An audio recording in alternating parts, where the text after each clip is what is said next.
আমার 2 বছরের বাচ্চা আছে, আমি নামাজে বসলে সে আমার সিজদার সামনে এসে বসে, কখনো শুয়েও থাকে, আমি সরে সরে সিজদা দেই। এমনও হয় আমি সিজদা থেকে উঠে দেখি ও সিজদার সামনেই ছিল। এভাবে নামাজ হবে কি না? বোন সিরাজাম্মনিরা, প্রথম কথা হলো যে এভাবে নামাজ হয়ে যাবে। আপনার সেজদার সময় আপনার সামনে ছিল, তাহলে আপনি তাকে সেজদা করেছেন, শিরক হয়ে গেছে, এরকমটি ভাবার কোনো কারণ নেই। কারণ ইন্নামাল আমালু বিন্নিয়াত, আপনি সেজদা তো আল্লাহকে করছেন, আপনার নিয়ত তো সেটি। সকল আমল যেহেতু নিয়তের উপর নির্ভর করে, অতএব আপনার এই সেজদাটি কোন উদ্দেশ্যে আপনি সেজদা করেছেন তার উপর নির্ভর করবে। আপনি তো সেজদা আল্লাহকে করেছেন, তাকে করেননি। তো কাকতালীয়ভাবে সে সামনে ছিল, জাস্ট এটুকু, আপনি তাকে উদ্দেশ্য নিয়ে করেননি, অতএব নামাজ হয়ে যাবে।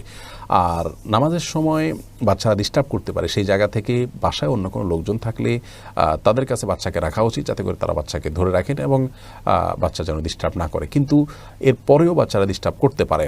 যদি বাচ্চারা ডিস্টার্ব করেন, রাখার কোনো লোক না থাকে, অথবা রাখার লোক থাকার পরও ডিস্টার্ব করলো, নামাজে উঠে পড়লো, তাহলে সেটাকে স্বাভাবিকভাবে নেওয়া উচিত, সবর করা উচিত। এর মধ্যেই নামাজের মধ্যে মনোযোগ ধরে রাখার জন্য কসরত করা উচিত, চেষ্টা করা উচিত। নবী করিম সাল্লাল্লাহু আলাইহি ওয়াসাল্লাম যখন সিজদা গেছেন, তার নাতি হাসান বা হুসাইন রাদিয়াল্লাহু তাআলা আনহুমা, তারা অনেকেই তার কাঁধের উপরে বা পিঠের উপর উঠে বসতেন। নবী সাল্লাল্লাহু আলাইহি ওয়াসাল্লাম অপেক্ষা করতেন তাদের নামা পর্যন্ত, তারপর সিজদা থেকে উঠতেন। তাহলে বোঝা গেল যে বাচ্চারা নামাজের সময় গায়ে গড়াগড়ি করা, উপরে ওঠা বা সামনে পিছনে হাঁটাহাঁটি করা, এটা হতে পারে।